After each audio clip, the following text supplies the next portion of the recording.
Welcome to the Brew Crew Review Podcast, the show by fans for fans of your Milwaukee Brewers.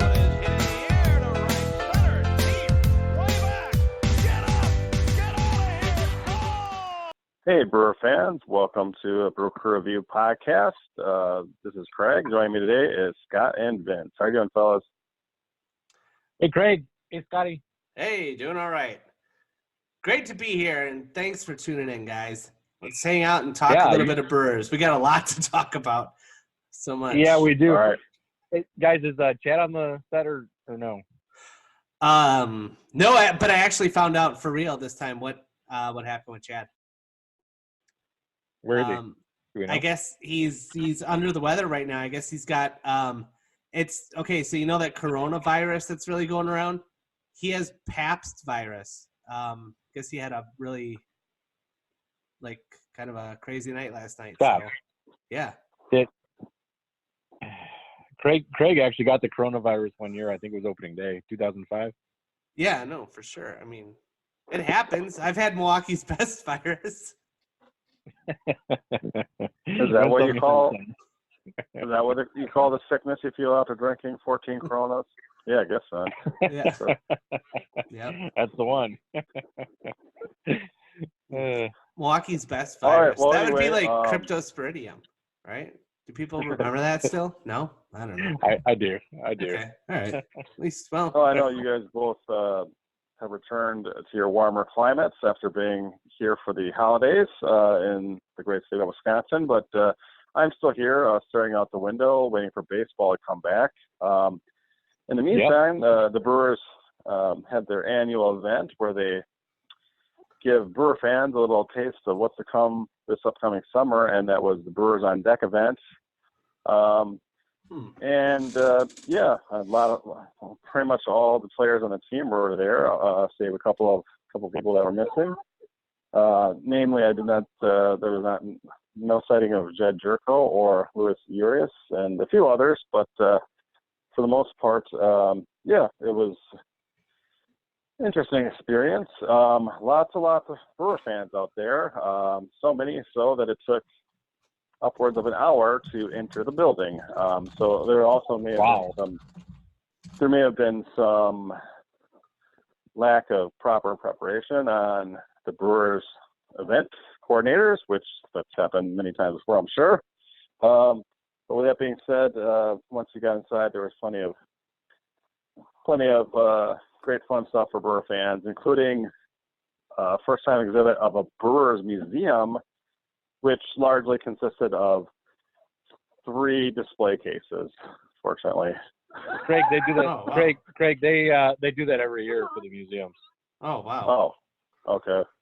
Well, I mean, Yeah, they do that every year.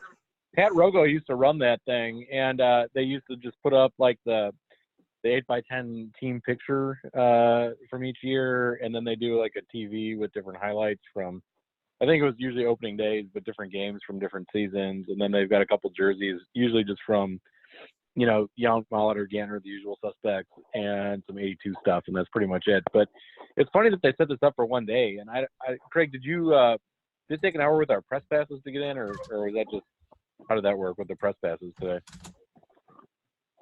I was standing with my camera in the area just in front of the area with the people with the press passes, and they kept asking me to very politely to move out of their sight line, which I did not.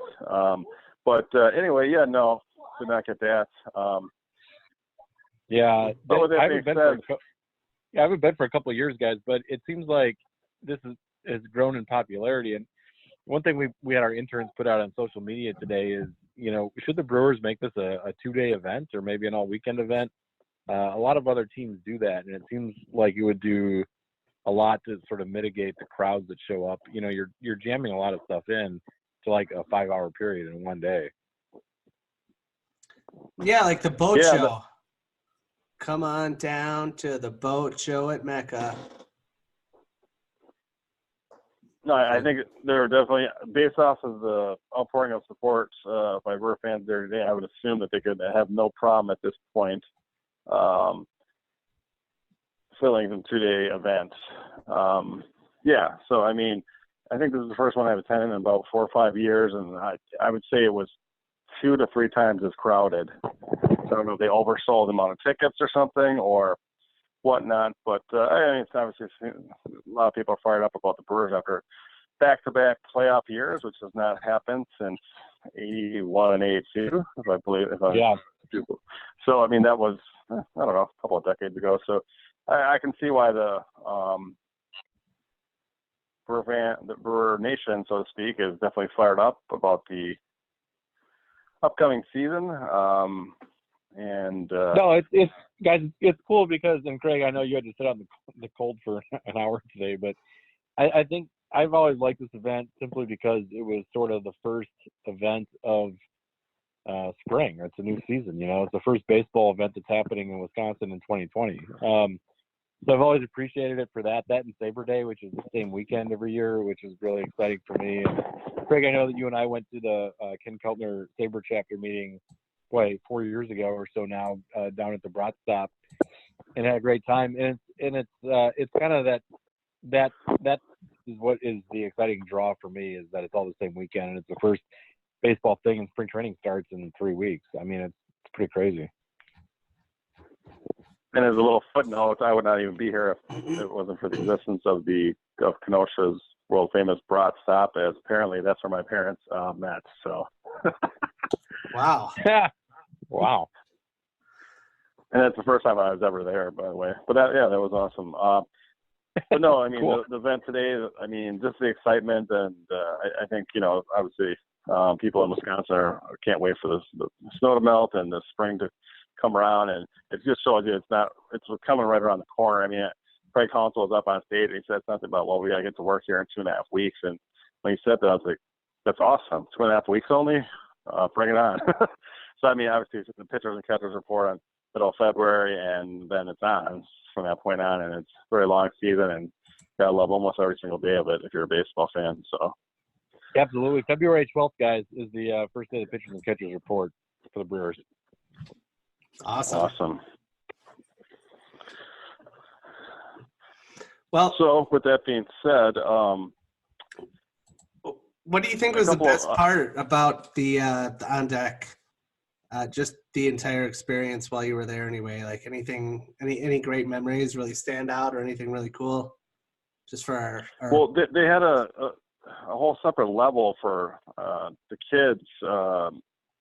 Activities for kids, actually, which I don't know if this is the first year of that or not, but I thought that was pretty cool, even though I can afford to bring my kids. But anyway, and they're also too naughty. But anyway, yeah, so I mean, that was pretty cool. So it's just another thing for families. And I guess the highlight part of it, again, it's the first time I've seen it. They've had it from previous years, but they had a little interactive area where kids could play with, play like pool or ping pong with Brewers. Granted, they weren't, Christian Yelich and Lorenzo Cain, but I saw Alex Claudio playing ping pong with a kid, also Freddie Peralta at one point, and a few others. So, I mean, I thought that was pretty cool. Yeah, they've done that in years past as well. It's pretty awesome. They've done that for a while, and they're like, it's cool just because they've got that interaction going on. Did you play ping pong, Craig? No, I didn't. Didn't have time for that, but no, there were some other very interesting things. Josh Hader was being interviewed on one side interactive stage, and when he left that, a huge mob, I don't know about huge, but a mob of about 30 to 40 Brewer fans literally followed him over to his next spot, and he was gracious enough to stop along the way and sign some autographs for mostly kids that were surrounding him, and he had a very tough time even walking through the crowd, even with his attendant or whatnot that was walking along with him trying to clear the path. So, I mean, I had not seen that in previous years there, even with the big name stars and whatnot. So I thought that, again, it's just really just showing a whole nother level of what these Brewer fans are experiencing from the great fans in Milwaukee and Wisconsin. I wonder if maybe instead of ping pong with current Brewers, what if they had beer pong with former Brewers or something like that? It obviously would be in a completely different wing, or a different area, but it'd be nice to play beer pong with Gorman Thomas or something like that. Could That you would just do be. that at one of your normal bars in West Dallas so many nights, Scott? I mean, no, I don't. Maybe. Actually, there was a rumor that Yount apparently lives like right above one of bars that I frequent. A lot of my friends actually saw him there, but I never did. So, oh well. Didn't play beer pong with him. Interesting. But no, Hey, overall, it was a great. Craig, did you have an opportunity to catch up with our anonymous source, Tom Carter, today? Was he there?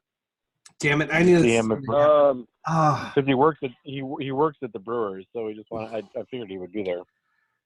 Yeah, Guys. and that CTC down there, which he likes to be referred to, by the way, on air for sure. Yeah, no, I did not see TC. He may have been there for sure. In fact, he's such a big Brewer fan. I can't imagine that he'd not be there. But he also doesn't like crowds or idiots, so he may not have actually been there. I don't know. We'll have to ask him. But we had a covert meeting there one time. It was pretty cool. He gave us a lot of inside information. Awesome. he may not also like children, so I don't know. It's probably not his scene. Do we have any inside information on Luis Urias and his wrist injury? No, there wasn't anything more light shed on that, or even a question asked, at least I heard. So I hope all is well there. I guess as an insurance policy, the Brewers still have Orlando Arcia on the roster. So And Sogard. Oh, yeah. So I guess we've got plenty of quality depth at shortstop position. But no, I mean, definitely hope they mix it back in time to start the season. I really do feel the plan is to have him start, have him basically be the starter at shortstop starting 2020. No one said that in as many terms, but it sure seems that way. So we shall see. Well, I don't want to frighten anybody or anything like that, but the fact that he was obviously down and playing in winter ball and flew all the way up here, and he's seeing a specialist now. They said they're going to announce something probably in a few days, but just the fact that they've taken these extreme steps kind of makes me think that this could be a pretty significant injury. I certainly hope it's not. I know after going through the Ricky Weeks with 2 wrist injuries that were pretty significant. I really don't want to speculate that it's anything like that, but I don't know. I'm really afraid that this is going to be something that might keep him out a while. Yeah, let's hope for the best for Luis Urias and it gets back on the field as soon as possible, because it was definitely an exciting trade that obviously sent Trent Grisham and Zach Davies over to the Padres. So and Matt Lauer also was absent today, actually, for some reason. Matt Lauer and Brett Anderson weren't there either. But yeah, both Matt Lauer and Luis Urias, definitely, I think will be an integral part for the 2020 Brewers. One interesting question someone from the crowd asked Craig Counsell, and those are always a mixed bag of, why did that guy get a microphone type of thing. But one fan asked Craig Counsell, he prefaced his question by saying something like, well, obviously Brandon Woodruff shown by his pitching great in the wild card game last year that he's, our ace pitcher, but in a 5 or 7 game playoff series, how would you line up the rest of the rotation? And Craig Counsell and David Stearns both had a pretty good laugh at that. And they were like, well, I'm glad you're so optimistic that we're already in the playoffs. So I guess if we got to that point, that means quite a few of our pitchers that we inserted in the rotation did very well. But he said he has a feeling that there's going to be a surprise member of the rotation that steps up into, basically a number 2 starter role. He didn't spell it out as much as that, but as saying Freddie Peralta is going to be the game 2 starter or something like that, which I thought would have been an awesome answer to this stupid question. But yeah, I mean, I really think that they have some belief in some of the pitchers that they signed that can pitch above their abilities, so to speak, and hopefully have the Brewers contending up into the playoffs again in 2020. Well, I mean, for what it's worth, I mean, we had our own TV show, and we had degrees in journalism, and people still wondered half the time like how we got a hold of a microphone. So I guess in fairness, some of these people that maybe aren't used to having one in front of them, it happens. Well, no, and I mean, I think that the question is like, I mean, it was almost like a backhanded question, like, were you guys planning on getting any other good pitchers besides Brandon Woodruff on this roster? Because I failed to see a game 2 playoff starter at this point. I mean, that's kind of how the question was veiled almost, which made me laugh. But anyway, I mean, is Eric Lauer our number 3 starter or number 2 starter at this point? Oh, I mean, hope not. But I don't even know if you can really. I don't even know who we'd open the season with. Yeah, maybe just because he was a Brewer last year, I would maybe say like Adrian Hauser, which is kind of ridiculous because I don't consider him to be anywhere near number 2 starter. But yeah, I mean, I don't know. Yeah, I guess it's possible. I mean, if we're gonna go through it, we should talk about the rotation this year. I mean, Brandon Woodruff is clearly the ace at this point. We traded away Zach Davies and Chase Anderson. Acquired Eric Lauer. Still have Adrian Hauser. Lost Gio Gonzalez. Lost Brett Jordan Anderson. Lyles. I mean, diamond in the rough. yeah, we've got Brett Anderson could be our number 2 starter. Lindblom. I mean, he was signed for more for depth, I believe, like to be a 6th or 7th starter in case of injury, maybe. I doubt that though. I think he's probably depth at the ace position. He's probably back there. Or no, maybe he's slotted in 5th, and then as soon as he's injured, the other guys will step in. Yeah, if we're being serious and we're looking at the rotation, I think it's going to be Brett Anderson, maybe our number 2 starter on paper at least, or maybe Eric Lauer. I guess I don't know.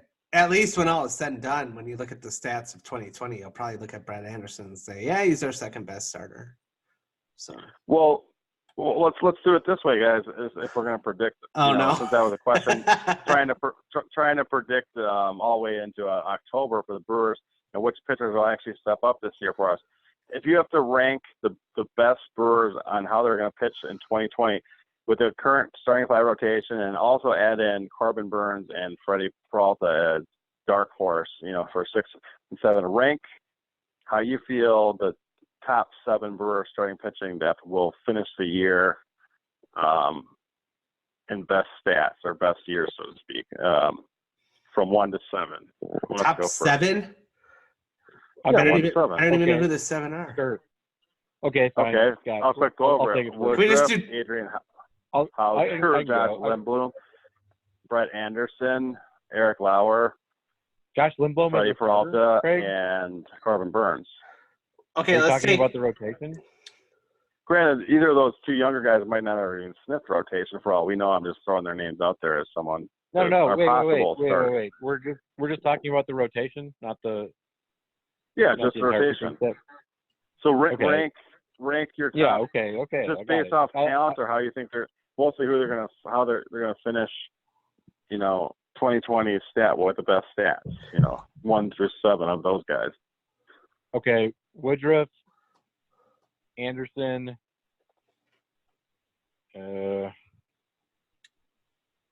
Lauer. I like Peralta actually. I like Peralta a little bit more than Lauer, so we'll go Peralta, Lauer, and boy, I guess Hauser. Do we need more than 5 starters? That would be my top 5, I guess, if the season were to start tomorrow. And then Lindblom and Burnes to round it out, I guess.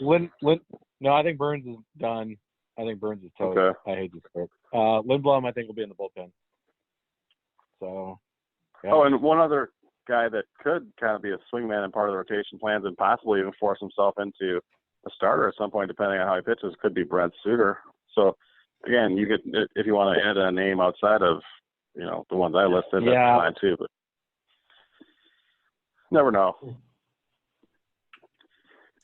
Scott, do you want to go next? I'll just rattle them off just to try to make it quick. I think Woodruff is the clear number 1. Hauser had some really dominant games. He also had some not so good games, but I'll say him 2nd, then Anderson, Lindblom, Suter, Lauer, Peralta, Burns. Did I miss somebody? Probably. Sorry, guys, got cut off there. That's fine. Oh, Take it. I think you had them all, That's Scott. everybody. You know, could you, All right. Yeah, no, I could you didn't repeat have them? anyone else. I didn't have anyone else to name, actually. Yeah, that's fine. That'll do. Glad we. All right, my did this. ranking will go Freddie Peralta, number 1, Brandon Woodruff, number 2, number 3, Josh Lindblom, number 4, Adrian Hauser, number 5, Eric Lauer, number 6, Corbin Burns, number 7, Brett Anderson.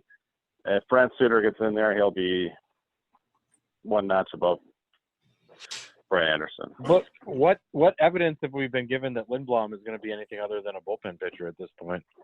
I mean, is he even stretched out to be a starter? Well, he just won the Korean League equivalent of the Stein Award and agreed to a 3-year deal with us, given the fact I haven't read as much, but I think he signed as if he was going to be a member of the starting rotation, just because that's what he did for the last 2 years in Korea. Is just solely a starter. Didn't Stearns announce that he's going to be in the bullpen already? I thought I read that, but maybe I'm wrong. Can we have our interns look that up, Scott? We'll see. It might be like one of those things where like we're trying to deal a starter, and that's why we're saying that he's in the bullpen, and then we're going to deal a starter and get something. I don't know. You never know with Stearns. He's always got some kind of hidden agenda. I'm not saying that in a bad way. Like, it usually works out. Well, I did not see that tidbit of information, but the way I did see Jeff Lindblom talking to fans at the interactive stage today, and the way he was answering his question was presumptive as if he was going to be a part of the rotation. So who knows? You know, I guess anything can happen, but I guess the whole point of this entire exercise is the fact that on paper, going into 2020 season, who us as fans and, you know, people in the media have listed as a number 1 through 5 starters, I feel is going to be drastically different than how the season actually ends up. Why that would be or who that's going to be, I don't know.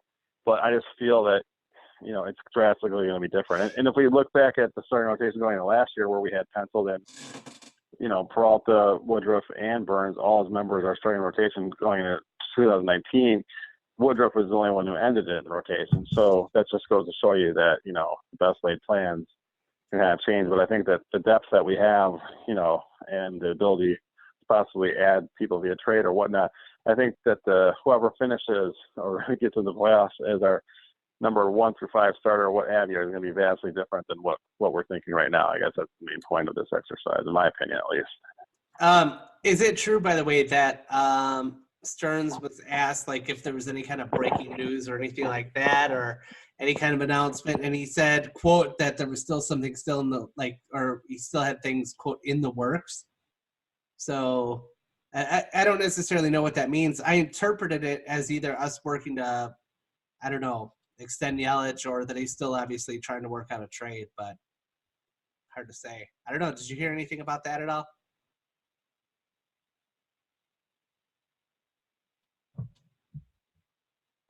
At the on deck thing, Craig? So I'm going to say that's no. But you know what? That's okay. I was really hoping. I guess I'll wait for Craig to come back, but while we're it's okay. We can. No. I mean, I'm not going to wait like with dead air. I mean, like I'm going to stall. So here were the questions that I told Craig to ask. I'm sure he asked all of them because they usually let people ask like all the questions they want, right? Yeah. What movie the Brewers are going to parody next? Then we could ask Christian Yelich if Cody Bellinger thanked him for the MVP award yet. Because if Yelich doesn't get hurt, Yelich is going to hang on to that. Ask why they wait until the 51st season to celebrate 50 years. And I did get the answer to that final question, Scott. Good. They assumed that the fans couldn't count. Oh, well, that's fair. Well, so. I mean, they can, but not 50 is kind of a high number. So, yeah, but we counted that and we sent them a paper copy, or at least I did, of the years counted out, and it didn't seem to do much for the Brewers. I'm just gonna, you know what? Let me answer this for the unofficial PR position I have with the Milwaukee Brewers, because I don't have that position. But originally, I thought that was what I was gonna be when I got out of college and was working there. And I thought, oh, this would be great. I'll use my PR degree and work for the PR department. Makes sense. Full transparency here. We just spaced on it. We totally forgot it was 50 years last year. Somebody mentioned it. The season had already started, and we were like, oh, great. What are we going to do? And we're like, well, just do it next year. So that's the unofficial answer. I also, Craig, I wanted to know if you were going to ask if they had any inside info for us now, which it sounds like somebody might have beat you to that one and asked that one. Or if we have to wait until Ken Rosenthal breaks it, or wait an hour after that for Tom Hardicourt to post it. And then I really wanted Brett Suter to do an impression of Craig Counsell, like some kind of locker room speech or something like that. I think that would have been pretty hilarious. I feel like Brett Suter probably does the most impressions of anybody in that locker room. I think you're right, Scott. But, oh well, what can you do?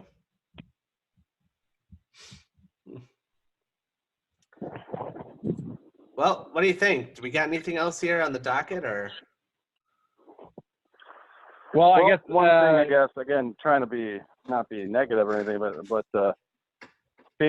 MLB.com just came out with their list of top 100 prospects, and the Brewers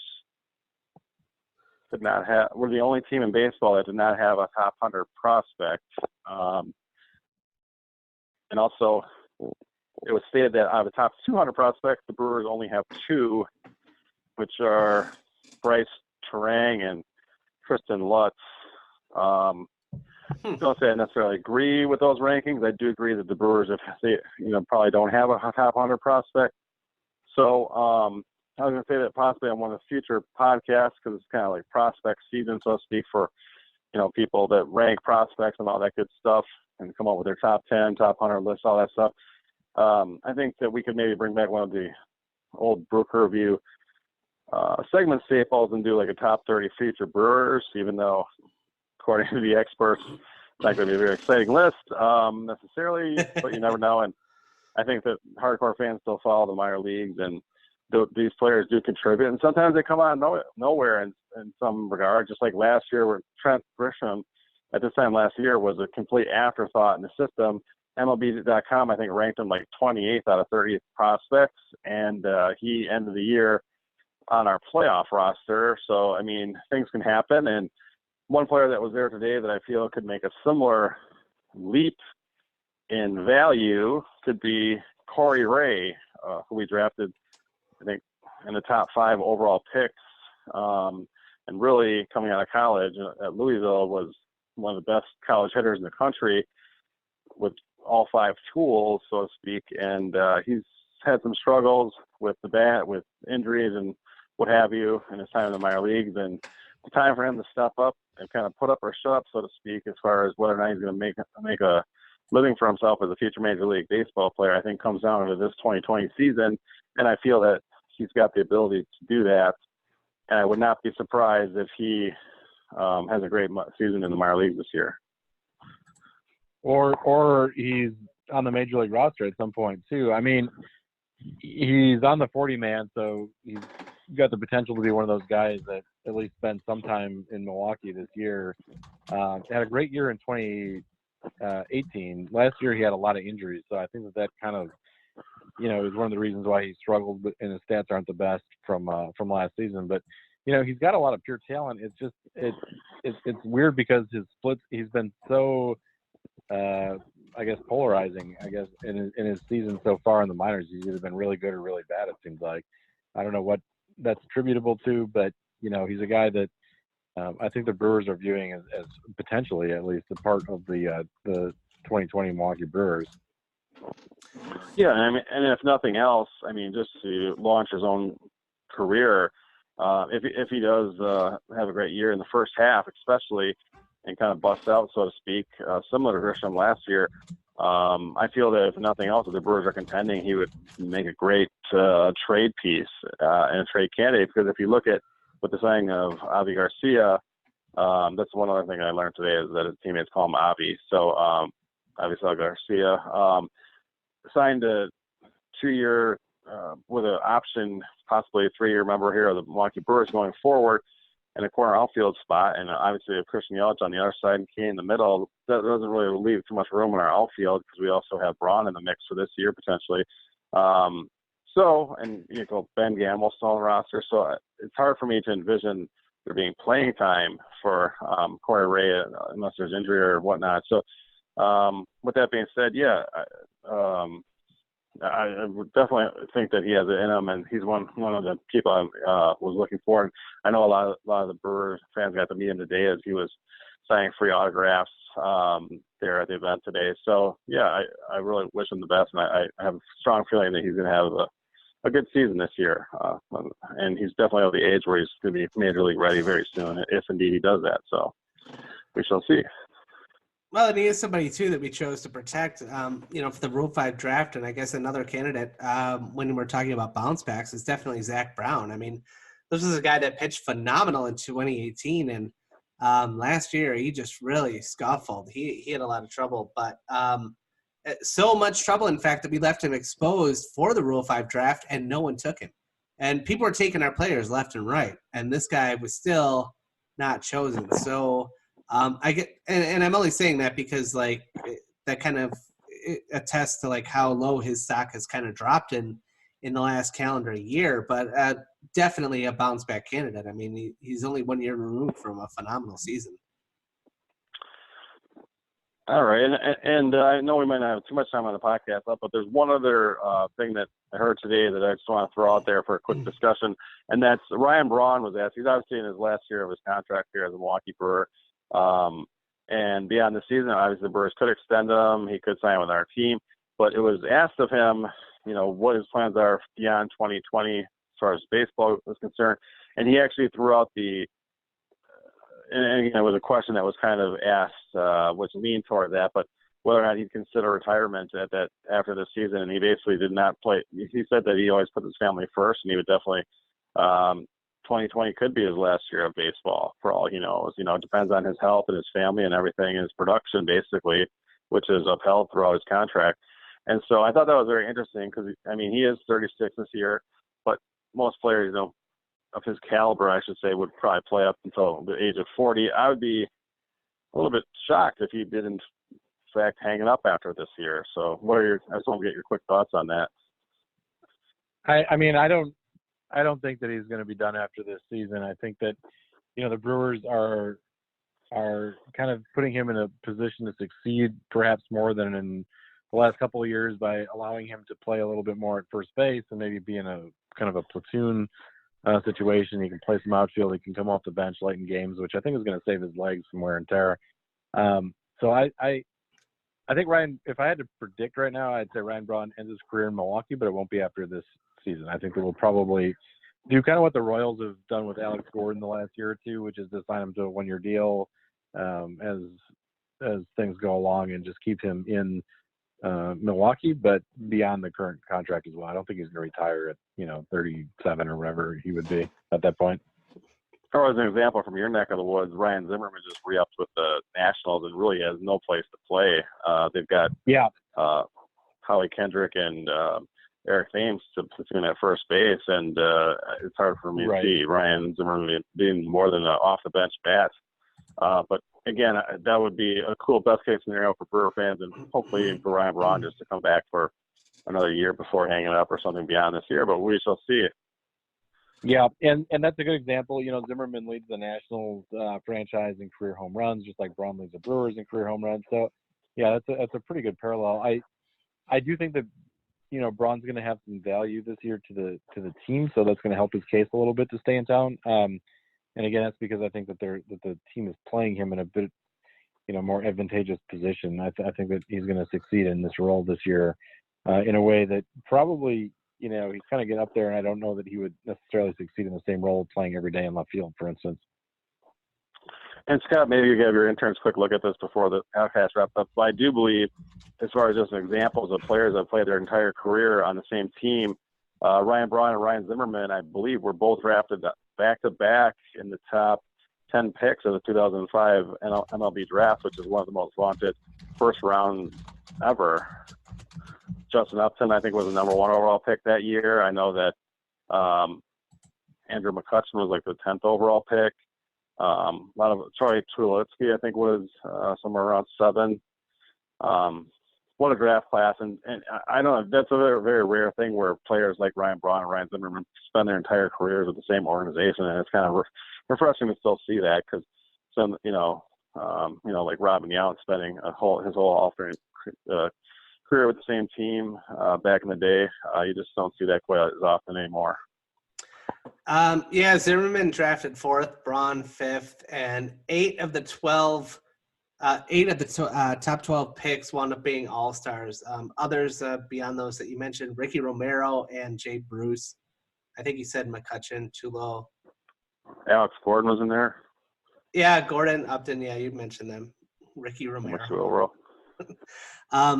But no, I guess the only thing that concerned me slightly with Braun's answer was that you'd like to hear him say something like, "Oh, well, obviously, if everything works out right, I'd love to retire as a Brewer." But the fact that he even kind of hints at the end of this year, I don't know. I mean, when I look at the Ryan Braun now, I mean, I don't see a guy that remember, like, okay, so Cecil Cooper right now, probably the best non-Hall of Famer Brewer at this point. And I just remember toward the end of that year in 87, he was kind of like, it was just sort of embarrassing that he wasn't really playing that much. And when he was, it was very poorly. And like it kind of diminished a little bit of, like, his shining star, so to speak. But I don't see that with Braun. I mean, I see like a guy that's still putting out some really good quality at bats. I just don't think we're going to see 500, 600 at bats from him anymore. I mean, it's going to be closer to like 400. And so I don't know. It's going to hopefully keep him healthy, and I hope he's still able to be productive for 2020 and beyond in a Brewer uniform. And speaking of Braun quality at bats, I would say that to me the biggest highlight of the 2019 season for the Milwaukee Brewers almost altogether was Ryan Braun's mid-September on the road against the Cardinals, a big home run that let us win that series against the Cardinals. And really helped, get us toward the wild card. So anyway. Absolutely. Hey, guys, we got to go. Follow us and stay classy. Go Brewers. Stay classy. Go Brewers. Go Brewers, guys. Dun, dun, dun, dun.